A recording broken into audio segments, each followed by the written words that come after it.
रमा एकादशी व्रत कथा। युधिष्ठिर ने पूछा, जनार्दन, मुझ पर आपका स्नेह है, अतः कृपा करके बताइए कि कार्तिक के कृष्ण पक्ष में कौन सी एकादशी आती है। भगवान श्री कृष्ण बोले, राजन, कार्तिक गुजरात महाराष्ट्र के अनुसार अश्विन के कृष्ण पक्ष में रमा नाम की विख्यात और परम कल्याणमयी एकादशी होती है। यह परम उत्तम है और बड़े बड़े पापों को हरने वाली है। पूर्व काल में मुचुकुंद नाम से विख्यात एक राजा हो चुके हैं, जो भगवान श्री विष्णु के भक्त और सत्य प्रतिज्ञ थे। अपने राज्य पर निष्कंटक शासन करने वाले उन राजा के यहाँ नदियों में श्रेष्ठ चंद्रभागा कन्या के रूप में उत्पन्न हुई। राजा ने चंद्रसेन कुमार शोभन के साथ उसका विवाह कर दिया। एक बार शोभन दशमी के दिन अपने ससुर के घर आए और उसी दिन समूचे नगर में पूर्ववत ढिंढोरा पिटवाया गया कि एकादशी के दिन कोई भी भोजन ना करे। इसे सुनकर शोभन ने अपनी प्यारी पत्नी चंद्रभागा से कहा, प्रिय, अब मुझे इस समय क्या करना चाहिए, इसकी शिक्षा दो। तब चंद्रभागा बोली, प्रभु, मेरे पिता के घर पर एकादशी के दिन मनुष्य तो क्या, पालतू पशु आदि भी भोजन नहीं कर सकते। प्राणनाथ, यदि आप भोजन करेंगे तो आपकी बड़ी निंदा होगी। इस प्रकार मन में विचार करके अपने चित्त को दृढ़ कीजिए। राजा शोभन ने कहा, प्रिय, तुम्हारा कहना सत्य है, मैं भी उपवास करूंगा। देव का जैसा विधान है वैसा ही होगा। भगवान श्री कृष्ण कहते हैं, इस प्रकार दृढ़ निश्चय करके शोभन ने व्रत के नियम का पालन किया, किंतु सूर्य उदय होते होते उनका प्राणांत हो गया। राजा मुचुकुंद ने शोभन का राजोचित दाह संस्कार कराया। चंद्रभागा भी पति का पारलौकिक कर्म करके पिता के ही घर पर रहने लगी। नृपश्रेष्ठ, उधर शोभन इस व्रत के प्रभाव से मंदराचल के शिखर पर बसे हुए परम रमणीय देवपुर को प्राप्त हुए। वहाँ शोभन द्वितीय कुबेर की भांति शोभा पाने लगे। एक बार राजा मुचकुंद के नगरवासी विख्यात ब्राह्मण सोम शर्मा तीर्थ यात्रा के प्रसंग में घूमते हुए मंदराचल पर्वत पर गए, जहाँ उन्हें शोभन दिखाई दिए। राजा के दामाद को पहचान कर वे उनके समीप गए।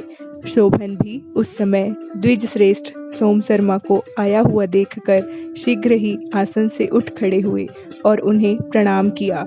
फिर क्रमशः अपने ससुर राजा मुचुकुंद, प्रिय पत्नी चंद्रभागा तथा समस्त नगर का कुशल क्षेम पूछा।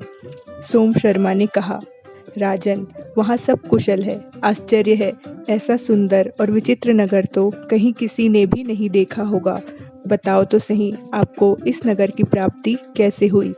शोभन बोले, द्विजेंद्र, कार्तिक के कृष्ण पक्ष में जो रमा नाम की एकादशी होती है, उसी का व्रत करने से मुझे ऐसे नगर की प्राप्ति हुई है। ब्राह्मण, मैंने श्रद्धाहीन होकर इस उत्तम व्रत का अनुष्ठान किया था, इसलिए मैं ऐसा मानता हूँ कि यह नगर स्थायी नहीं है। आप मुचकुंद की सुंदरी कन्या चंद्रभागा से यह सारा वृतांत कहिएगा। शोभन की बात सुनकर ब्राह्मण मुचकुंदपुर में गए और वहाँ चंद्रभागा के सामने उन्हें सारा वृतांत कह सुनाया। सोम शर्मा बोले, शुभे, मैंने तुम्हारे पति को प्रत्यक्ष देखा। इंद्रपुरी के समान उनके दुर्धर्ष नगर का भी अवलोकन किया, किंतु वह नगर अस्थिर है। तुम उसको स्थिर बनाओ।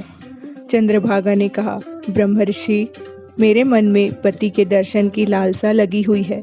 आप मुझे वहाँ ले चलिए। मैं अपने व्रत के पुण्य से उस नगर को स्थिर बनाऊंगी।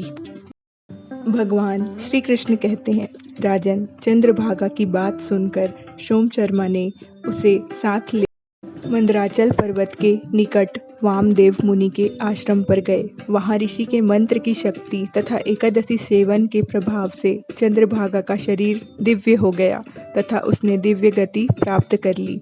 इसके बाद वह पति के समीप गई।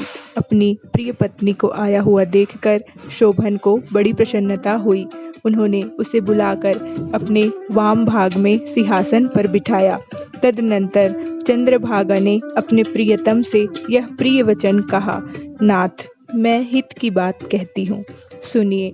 जब मैं 8 वर्ष से अधिक उम्र की हो गई, तब से लेकर आज तक मेरे द्वारा किए हुए एकादशी व्रत से जो पुण्य संचित हुआ है, उसके प्रभाव से यह नगर कल्प के अनंत तक स्थिर रहेगा तथा सब प्रकार के मनोवांछित वैभव से समृद्धशाली रहेगा। नृपश्रेष्ठ, इस प्रकार रमा एकादशी व्रत के प्रभाव से चंद्रभागा दिव्य भोग, दिव्य रूप और दिव्य आभरणों से विभूषित हो अपने पति के साथ मधुराचल के शिखर पर विहार करती है। राजन, मैंने तुम्हारे समक्ष रमा नामक एकादशी का वर्णन किया है। यह चिंतामणि तथा कामधेनु के समान सब मनोरथों को पूर्ण करने वाली है। बोलिए श्री हरि विष्णु की जय, माता लक्ष्मी की जय।